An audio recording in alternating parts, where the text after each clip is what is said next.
A very pleasant good morning, dear readers. Welcome back to my channel, English Mentor. Today, we are going to analyze the editorial of 21st March. So let us start this editorial in detail. The title of this editorial is The Spring Blues.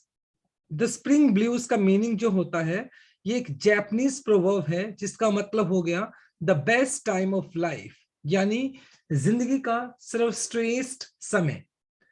On India's recovery 2 years into the pandemic, तो अगर देखा जाए pandemic की बात की जाए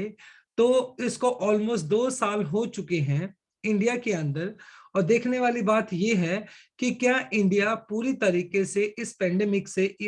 इस महामारी से उभर चुका है या नहीं. तो इसी बात को हम इस एडिटोरियल में डिस्कस करने वाले हैं. So let us start. A fresh guard is needed. Fresh guard मतलब एक नया गार्ड का मतलब प्रोटेक्शन कह सकते हो. एक नई प्रोटेक्शन, एक सुरक्षा इज नीडेड, यानी एक नई सुरक्षा की जरूरत है. टू नर्चर, नर्चर का मतलब पालन पोषण करना. India's fledgling economic recovery. Fledgling का मतलब हो गया एक तरीके से यंग एंड इनएक्सपीरियंस्ड, एक नया अनुभवहीन. इकोनॉमिक का मतलब हो गया आर्थिक. रिकवरी का मतलब हो गया एक तरीके से उभरना फ्रॉम द पेंडेमिक. यानी अगर फिलहाल अगर देखा जाए जो हमारी इकोनॉमी है वो अभी पूरी तरीके से पेंडेमिक के इफेक्ट से उभर नहीं पाई है. और इसकी वजह से हमारी जो इकोनॉमी है वो काफी अभी नई है, उसको उभरने में टाइम लगेगा. और इस वजह से हमारी इकोनॉमी को, हमारी अर्थव्यवस्था को अभी जरूरत है प्रोटेक्शन की. उसको नर्चर करना होगा, उसका पालन पोषण करना होगा, उसको सपोर्ट करना होगा. तभी हमारी इकोनॉमी क्या कर पाएगी, उस पेंडेमिक के इंपैक्ट से रिकवर कर पाएगी. दिस वीक, इस हफ्ता, इंडिया विल कंप्लीट 2 years, यानी इंडिया क्या करेगी, अपनी 2 साल कंप्लीट कर लेगी, पूरे कर लेगी. सिंस द गवर्नमेंट, कब से, जब से गवर्नमेंट इम्बार्क्ड ऑन का मतलब हो गया एक तरीके से टू बिगिन, किसी चीज को स्टार्ट करना. In the world in a bid to,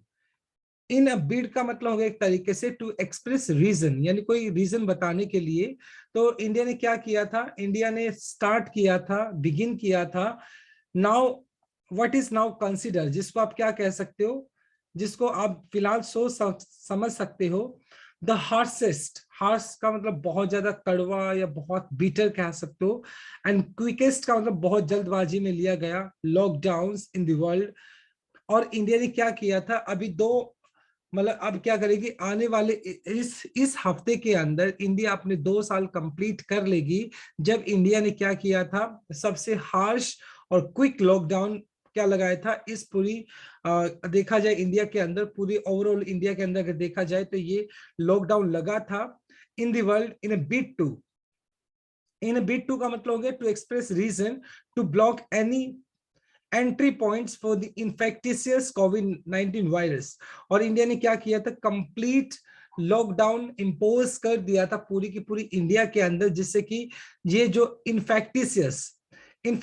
का मतलब जो कि जल्दी से फैल जाता है, कोविड-19 के वायरस को रोकने के लिए पूरी इंडिया के अंदर लॉकडाउन को लगा दिया गया था. और फिलहाल इस हफ्ते इंडिया 2 साल कंप्लीट कर लेगा जब इंडिया के अंदर लॉकडाउन लगाया गया था. द एफिकेसी का मतलब हो गया वैसे प्रभावशीलता ऑफ दैट लॉकडाउन, मतलब ये जो लॉकडाउन लगाया गया इंडिया के अंदर ये कितना प्रभावशाली था, ये देखने की बात है. Both in terms of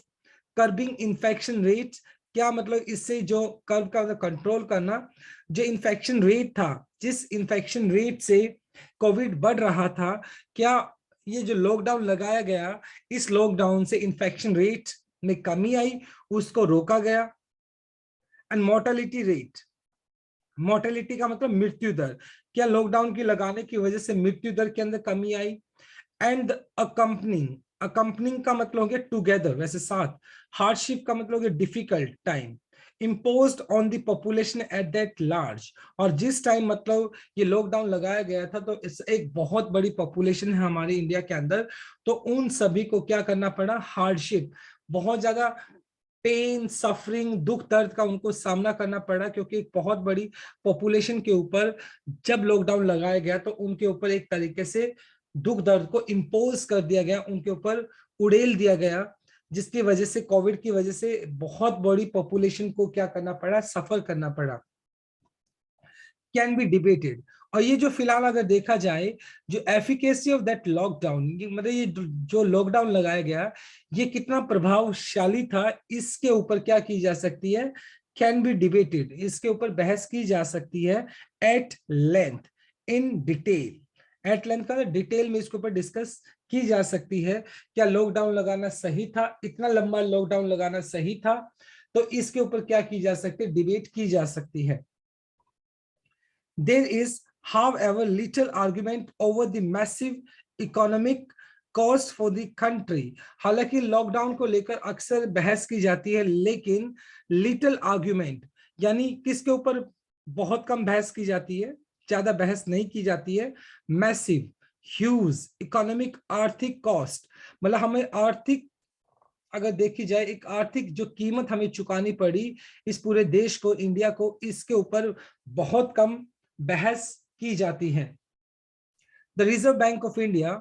has underline का मतलब किसी बात पर एम्फसाइज करना, जोर देना, और आरबीआई ने भी इस बात पर जोर दिया है that some of the damage, मतलब कोविड-19 की वजह से हमारी इकोनॉमी के अंदर कुछ जो डैमेज हुआ है, उस डैमेज में से to India's GDP, gross domestic production is permanent, यानी हमारी जीडीपी के अंदर कुछ ऐसे डैमेज हुए हैं कोविड की वजह से जो कि परमानेंट है, वो आने वाले टाइम में भी रिकवर नहीं कर सकते हैं। जैसे कि अगर देखा जाए, दिस कैन बी लिंक्ड, और कौन से डैमेजेस की बात की गई है, देखें, to businesses shutting shops for good का मतलब कि हमेशा के लिए, बहुत सारे ऐसे बिजनेस, छोटे छोटे बिजनेसेस थे, मतलब लोगों को अपनी जो शॉप्स है वो बंद करनी पड़ी। एंड लेबरर्स माइग्रेटिंग होम, और जो लेबरर्स थे, जो ये जो लेबर काम करने वाले मजदूर लोग हैं, वो अपने नेटिव प्लेस को, जहां से वो बिलोंग करते हैं, वहां पर माइग्रेट कर गए, वहां पर वापस चले गए, with many choosing not to return, और बहुत सारे ऐसे लेबरर्स हैं जो अपने नेटिव प्लेस से वापस आने का उन्होंने विचार नहीं किया, वो वापस नहीं आना चाहते हैं। एंड कंज्यूमर, और जहां तक उपभोक्ता की बात की जाए, टर्निंग इंक्रीजिंगली रिलेक्टेंट का मतलब है अनविलिंग, और कहीं ना कहीं एक तरीके से जो उपभोक्ता है उन्होंने भी कहीं ना कहीं अनविलिंग हो गए हैं वो चीजों को लेकर, वो भी चीजें खरीदना नहीं चाहते हैं, क्योंकि उनके पास जो बाइंग कैपेसिटी थी, जो चीजों को खरीदने का उनके पास एक कैपेसिटी होता है, क्योंकि ऑब्वियस सी बात है कोविड की वजह से उनके पास पैसे की कमी थी, जिसकी वजह से अब जो उपभोक्ता है वो भी चीजों को खरीदने के लिए अनविलिंग दिखाई पड़ता है। तो ये सारे के सारे रीजंस हैं कहीं ना कहीं। द रीबिल्डिंग एफर्ट्स, रीबिल्ड का मतलब पुनः निर्माण करना, एफर्ट्स मतलब ये जो पुनः दोबारा से जो एफर्ट्स किए जा रहे हैं, जिसके तहत क्या किया जाना चाहिए, इकोनॉमी को सपोर्ट किया जाना चाहिए। Remains at work in progress, हालांकि ये जो काम है जिससे कि इकोनॉमी को पुनः निर्माण किया जा सके, ये काम क्या है, फिलहाल प्रोग्रेस के अंदर है। ऑल्दो हालांकि record tax collections would suggest that all is well, but इसके अपोजिट देखा जाए, जो record breaker record tax collections, फिलहाल अगर देखा जाए इस साल के लिए जो रिकॉर्ड को कलेक्शन किया गया, वो रिकॉर्ड कलेक्शन इस बात को दिखाता है, मतलब जो कलेक्शन किया गया उसका टैक्स का, वो काफी अच्छा रहा है। लेकिन अगर सिर्फ टैक्स को हम देखें तो ऐसा लगता है कि दैट ऑल इज वेल, यानी सभी की सभी चीजें ठीक है, लेकिन प्रैक्टिकली ऑन ग्राउंड अगर देखा जाए, जमीनी स्तर पर देखा जाए, तो बहुत सारे ऐसे रीजंस है जिससे हमें पता चलता है कि हमारी जो जीडीपी है, हमारी जो इकोनॉमी है, उसके अंदर परमानेंट डैमेज हो चुका है और उसको रिकवर करना बड़ा इम्पॉसिबल है। So this is our very first slide. Now let us discuss the grammar concept of this slide. देखें, a fresh guard, ये आपका सिंगुलर सब्जेक्ट हो गया, इसलिए आपने यहाँ पे is needed, जो कि आपका प्रेजेंट इंडेफिनाइट पैसिव स्ट्रक्चर हो गया, बी प्लस थर्ड फॉर्म आपने यूज किया है। इकोनॉमिक आपका नाउन हो गया, तो ये देखो फ्लेजनिंग यहाँ पर आपका हो गया वैसे V1 प्लस ING, जो कि आपका जीरंड है, सॉरी प्रेजेंट पार्टिसिपल है, यहाँ पर एडजेक्टिव की तरह काम कर रहा है। और इंडियाज आपने देखो अपोस्ट्रोफी एस लगा दिया, जो कि पोजीशन बताने के लिए आप यूज कर रहे हैं। इंडिया विल कंप्लीट, इंडिया यहाँ पे सिंगुलर सब्जेक्ट है और इसके बाद आपने विल कंप्लीट यूज किया जो कि फ्यूचर इंडेफिनाइट हो गया। द गवर्नमेंट embarked, गवर्नमेंट यहाँ पर आपका सिंगुलर सब्जेक्ट हो गया और उसके बाद आपने V2 यूज कर लिया जो कि पास्ट इंडेफिनाइट है। The harshest and quickest lockdown, lockdown आपका नाउन हो गया और यहाँ पर देखो क्विकेस्ट एंड हार्शेस्ट ये आपका एडजेक्टिव हो गया, सुपरलेटिव डिग्री हो गई और सुपरलेटिव डिग्री अपने साथ आर्टिकल द लेकर चलता है तो इसलिए आपने द भी यूज कर लिया। दी एफिकेसी, देखो एफिकेसी का मतलब जो होता है प्रभावशीलता होता है और यहाँ पे ये सिंगुलर सब्जेक्ट है और सिंगुलर सब्जेक्ट है तो ये वर्ब भी अपने साथ सिंगुलर ही लेगा और इसके बाद इस एफिकेसी का जो मेन सब्जेक्ट है वो आपका मेन वर्ब है वो कैन और उसके बाद बी प्लस थर्ड फॉर्म आपने यूज कर लिया जो कि आपका पैसिव स्ट्रक्चर है तो यहाँ पे मॉडल पैसिव स्ट्रक्चर हो गया आपका। एट लेंथ का मतलब होता है इन डिटेल।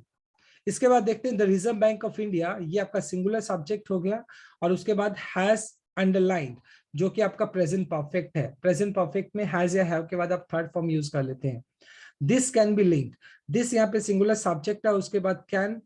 मॉडल वर्ब हो गया उसके बाद बी प्लस थर्ड फॉर्म आपने यूज कर लिया जो कि पैसिव स्ट्रक्चर है।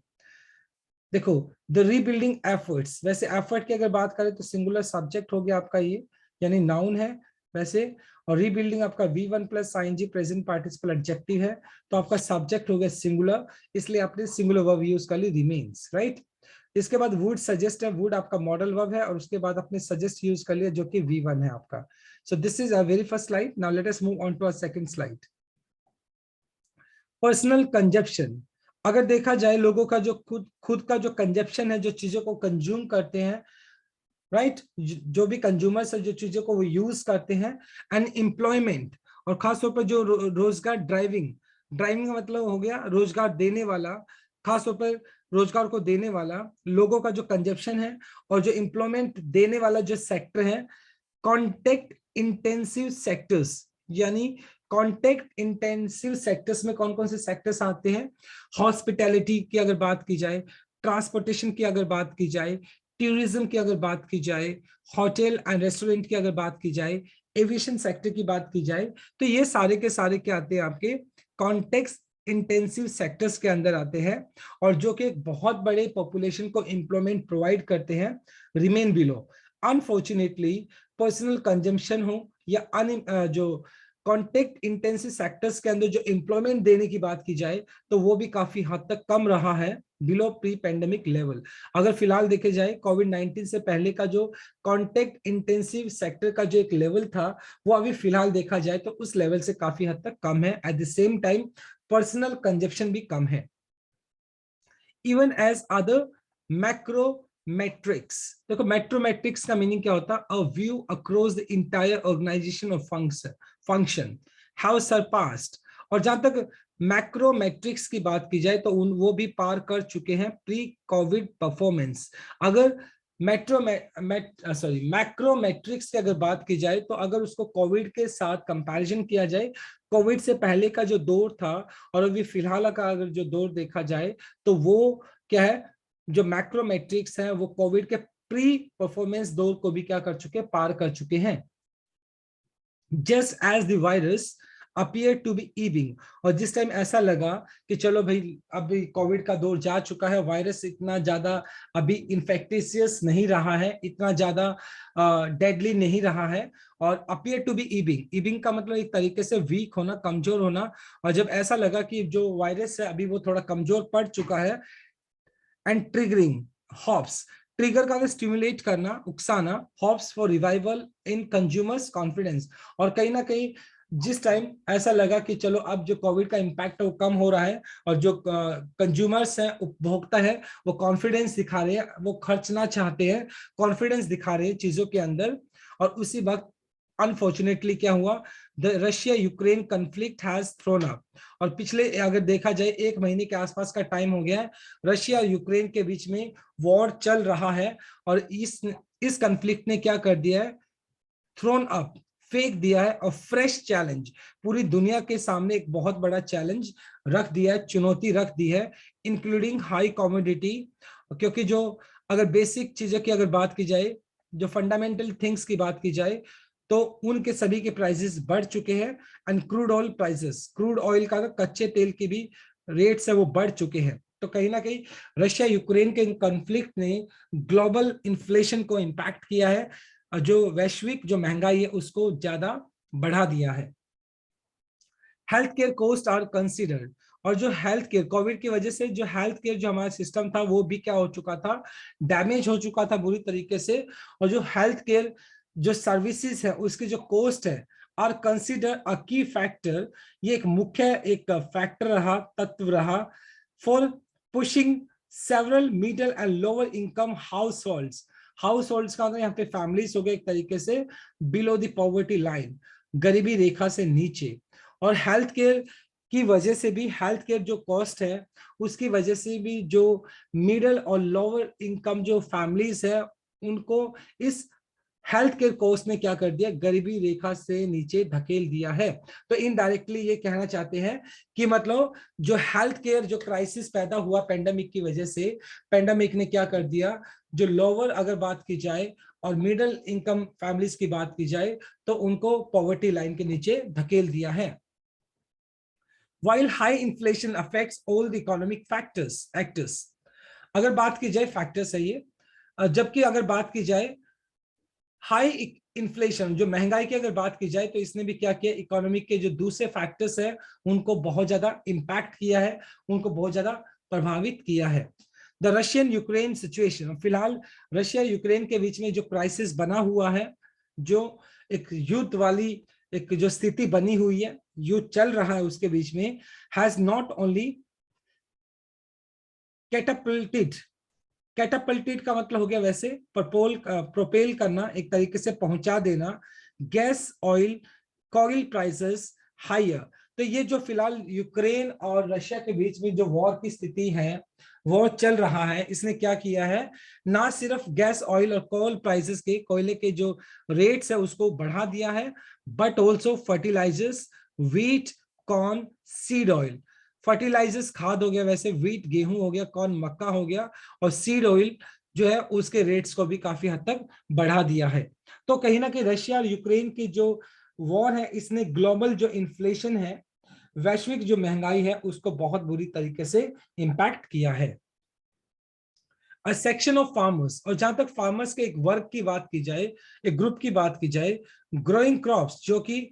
फसलें उगा रहे हैं, सच एज वीट, वीट मतलब गेहूं हो गया, मे गेन। और फिलहाल इस महंगाई के अंदर ऐसा दिखता है कि हो सकता है वो फार्मर्स जो कि वीट को कल्टीवेट कर रहे हैं उनको फायदा हो सकता है, बट इन्फ्लेशन, लेकिन जो महंगाई है इन इंसेंशियल आइटम्स, जो मुख्य जो चीजें अगर उन चीजों में रेट बढ़ जाते हैं, सच एज फूड, खाने की चीजें हो गई, ट्रांसपोर्ट हो गया, will impact the poor the most. लेकिन इसका जो सबसे बुरा जो प्रभाव पड़ेगा वो गरीब के ऊपर पड़ेगा, क्योंकि जो अमीर लोग हैं वो तो उसको अफोर्ड कर लेंगे। लेकिन अगर फूड की अगर बात की जाए, ट्रांसपोर्टेशन की अगर बात की जाए, अगर इन्फ्लेशन फूड और ट्रांसपोर्टेशन के अंदर आता है तो इसका सबसे ज्यादा वर्स्ट जो इम्पैक्ट होगा वो गरीब और लोगों पर होगा। फॉर नाउ, फिलहाल के लिए अगर देखा जाए, India is oil marketing companies, और इंडिया की जो तेल वाली जो कंपनीज हैं, हु द गवर्नमेंट, जिनको जिनको गवर्नमेंट ने, सरकार ने क्या है, हैज आर्ग्यूड, जिस मतलब इन पर्टिकुलर कंपनीज के साथ सरकार ने क्या किया, बहस की, और बहस करने के बाद ये जो इंडियन ऑयल मार्केटिंग कंपनीज हैं इन्हें डिटरमाइन किया, डिसाइड किया the retail prices of fuel, के जो फ्यूल है उसके रिटेल प्राइसेस को फिक्स करने की बात कही गई। सरकार ने कहीं ना कहीं सरकार ने क्या किया, इंडियाज ऑयल मार्केटिंग जो कंपनीज हैं उनको एक तरीके से उनके साथ आर्ग्यूमेंट किया कि आप अपने जो रिटेल प्राइसेस है उनको क्या करें, उनको डिटेन करें, उसको एक जगह पे फिक्स कर दे फिलहाल। एंड हाउ शॉन एक्सट्रीम बेनेलोवेंस, बेनेलोवेंस का मतलब हो गया डिस्पोजिशन टू डू गुड, यानी एक आपका जो एक एटीट्यूड होता है किसी चीज को अच्छे तरीके से करने का। तो जब इंडियन गवर्नमेंट ने इन ऑयल कंपनीज के साथ आर्गुमेंट किया तो उसके बाद ये जो ऑयल कंपनीज हैं इन्होंने भी अच्छा एक तरीके से बिहेवियर दिखाया, और जिसके तहत उन्होंने क्या किया, इन होल्डिंग रेट्स एट नवंबर 2021 और 2021 के अंदर इन मार्केटिंग ऑयल कंपनीज ने क्या किया, इन्होंने जो रेट्स है, फ्यूल के जो रेट्स है उनको क्या कर दिया, होल्ड कर दिया, उनको बढ़ने नहीं दिया, उनको फिक्स कर दिया एक पर्टिकुलर लेवल तक, एंड दिस में persist till parliament current session ends. और ये जो फिलहाल जो प्राइस है, जो कि ऑयल मार्केटिंग कंपनीज है जो इंडिया की, उन्होंने क्या किया, होल्ड किया रेट को, और ये जो रेट है फिलहाल चल सकता है, परसिस्ट का मतलब कंटिन्यू हो सकता है,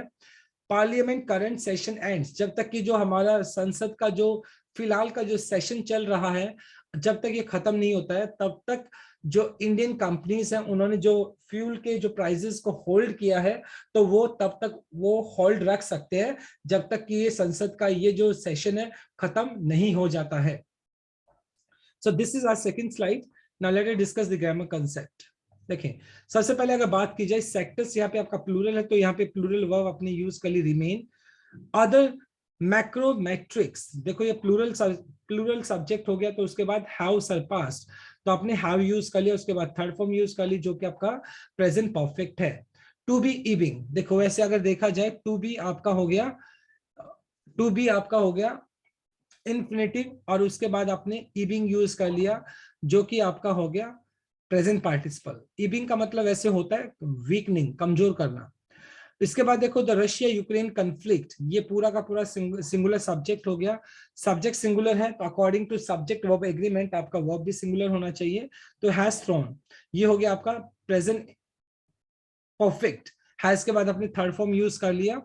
हेल्थ केयर कॉस्ट, देखो हेल्थ केयर कॉस्ट वैसे प्लूरल है ये आपका सब्जेक्ट, और उसके बाद आर कंसीडर्ड, ये आपका बी प्लस थर्ड फॉर्म आपने यूज कर लिया जो कि प्रेजेंट इंडेफिनाइट पैसिव स्ट्रक्चर हो गया। फोर आपका प्रेपोजिशन हो गया, उसके बाद आपने पुशिंग यूज कर लिया जो कि V1 प्लस आईएनजी जीरेंड है आपका। इसके बाद द रशिया यूक्रेन सिचुएशन, ये भी सिंगुलर सब्जेक्ट हो गया। इसके बाद देखो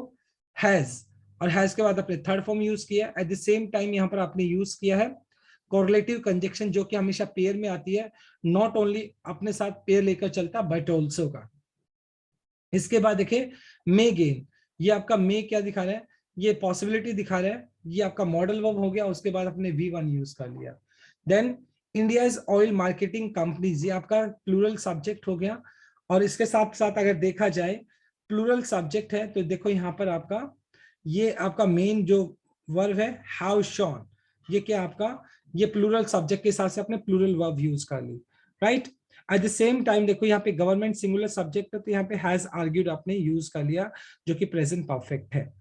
दिस मे परसिस्ट, दिस यहाँ पे आपका सिंगुलर सब्जेक्ट हो गया, मे आपका मॉडल वर्ब हो गया जो कि पॉसिबिलिटी को दिखाता है, और परसिस्ट यहाँ पर V1 हो गया। जनरली मॉडल वर्ब के बाद हम V1 यूज कर लेते हैं, वैसे परसिस्ट का मतलब होता है टू बी कंटिन्यूड, यानी कोई भी चीज लगातार चलती रहेगी। So this is our second slide. Now let us move on to our last slide. This is, however, हालांकि ये जो फिलहाल की जो सिचुएशन बनी हुई है, not physically sustainable. Physically मतलब हो गया, physically का मतलब हो गया वैसे फाइनेंशियली, राइट, आर्थिक तौर पर। सस्टेनेबल, सस्टेनेबल का मतलब परमानेंट, ओके। और फिलहाल ये जो स्थिति है, हम ये नहीं कह सकते हैं कि ये जो स्थिति है नॉट फिजिकली सस्टेनेबल, मतलब ये क्या है, परमानेंट नहीं है, क्योंकि अभी ऑब्वियस सी बात है हमारी जो इकोनॉमी है वो पूरी तरीके से अभी रिकवर नहीं कर पाया है। Just as the finance minister has argued that high global commodity prices are not, जैसा कि हमारे जो फाइनेंस मिनिस्टर है उन्होंने कहा कि अगर ये जो फिजिकल सस्टेनेबल की हम बात करें वो अभी सस्टेन नहीं है, वो परमानेंट नहीं है। इन द सिमिलर वे जो ग्लोबल कमोडिटी प्राइसेस है वो भी क्या नहीं है, वो भी एक तरीके से स्टेबल नहीं है। और प्रोलॉन्ग कन्फ्लिक्ट, प्रोलॉन्ग का मतलब एक तरीके से लंबे टाइम से चलता हुआ, लेंदी कन्फ्लिक्ट, संकट हो गया यूरोप के अंदर। जो फिलहाल यूरोप के अंदर रशिया और यूक्रेन के बीच जो कन्फ्लिक्ट चल रहा है, एक लंबे टाइम से चल रहा है, ये कुड टिप, टिप का मतलब कॉज, कारण बनना, the global economic into recession. और ये जो फिलहाल ये कन्फ्लिक्ट चल रहा है यूरोप के अंदर, ये एक कारण बन सकता है ग्लोबल इकोनॉमी के लिए, एक वैश्विक अर्थव्यवस्था के लिए। और ये जो कन्फ्लिक्ट है वो पूरी वैश्विक अर्थव्यवस्था को रिसेशन के अंदर, रिसेशन का मतलब मंदी के अंदर धकेल सकता है। इवन एज मॉनेटरी पॉलिसी मिसस्टेप्स, जो हमारी फाइनेंशियल जो पॉलिसीज हैं उसके अंदर जो मिसस्टेप्स हुए हैं, मिसस्टेप्स का मतलब एक तरीके से हो गया ब्लंडर्स, जो गलतियां हुई हैं, एंड सोशल रिस्क, और जो सामाजिक जो जोखिम बना हुआ है associated with the high inflation, क्योंकि जो महंगाई है उसके साथ क्या है, ऑब्वियस सी बात है, एक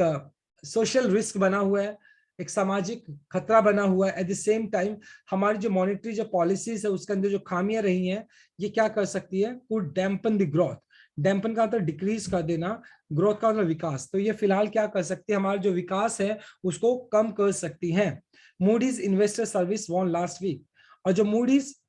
service investor service last week, और उन्होंने क्या किया था, इन्होंने अपना जो मूडीज इन्वेस्टर्स जो सर्विस है, इन्होंने क्या किया है, एक तरीके से ये एक सॉफ्टवेयर कंपनी है जो कि पर्टिकुलर इकोनॉमी के प्रोग्रेस को दिखाती है कि किस तरीके से हमारा इकोनॉमी ग्रो करेगा, किस तरीके से इकोनॉमी के अंदर चैलेंजेस आएंगे, तो ये एनालाइज क्या करता है, एनालाइज करता है चीजों को। ये पर्टिकुलर मूडीज इन्वेस्टर सर्विस की हम बात कर रहे थे, तो इन्होंने वार्न किया था इस बात को लेकर। ऑन द अदर हैंड, अगर दूसरी तरफ देखा जाए, the government robust direct tax collection, robust का स्ट्रॉन्ग, काफी मजबूत, और जो गवर्नमेंट का जो टैक्स कलेक्शन है, जिस तरीके से जो गवर्नमेंट है उसने टैक्स को कलेक्ट किया है, दैट हैव सरपास्ड, सरपास का मतलब किसी चीज को पार कर जाना, क्रॉस कर जाना, even revise estimate 1.113 lakh crore, तो यानी कि 1.13 लाख करोड़ का मतलब जो एक एस्टिमेटेड जो एक टैक्स कलेक्शन का एक जो अंदाजा लगाया गया था, तो फिलहाल का जो टैक्स कलेक्शन है उसने 1.13 लाख करोड़ का जो कलेक्शन है टैक्स का, उसके एस्टिमेटेड जो कलेक्शन का जो आइडिया था उसको भी पार कर दिया, जो कि एक बहुत अच्छा एक साइन है, यानी कहीं ना कहीं टैक्स कलेक्शन बहुत अच्छा हुआ है। गिव इट रूम, और ये जो फिलहाल जो गवर्नमेंट का जो डायरेक्ट टैक्स कलेक्शन है, इसने क्या किया, एक तरीके से स्पेस दिया है किसको, not to just push forward the LIC share sale, कि सिर्फ LIC के शेयर्स जो है उसको ही नहीं बढ़ाना, बल्कि टिल मार्केट वोलेटिलिटी सबसाइड्स, जब तक कि मतलब जो मार्केट है, जो ग्लोबल मार्केट की बात की जाए, इनस्टेबल है, और सबसाइड्स का मतलब हो गया लेसन, कम होना, मतलब जो जो एक तरीके से इंस्टेबिलिटी जो जब तक कम नहीं हो जाती है, इंस्टेबिलिटी कम नहीं हो जाती है, तो तब तक सिर्फ LIC के जो शेयर्स है उसको बढ़ाना ही नहीं है, बल्कि but also slash fuel taxes, slash का कट डाउन करना, फ्यूल टैक्सेस, और जो फ्यूल के जो टैक्स उसको अंदर उसको भी कम करना है एट द सेम टाइम,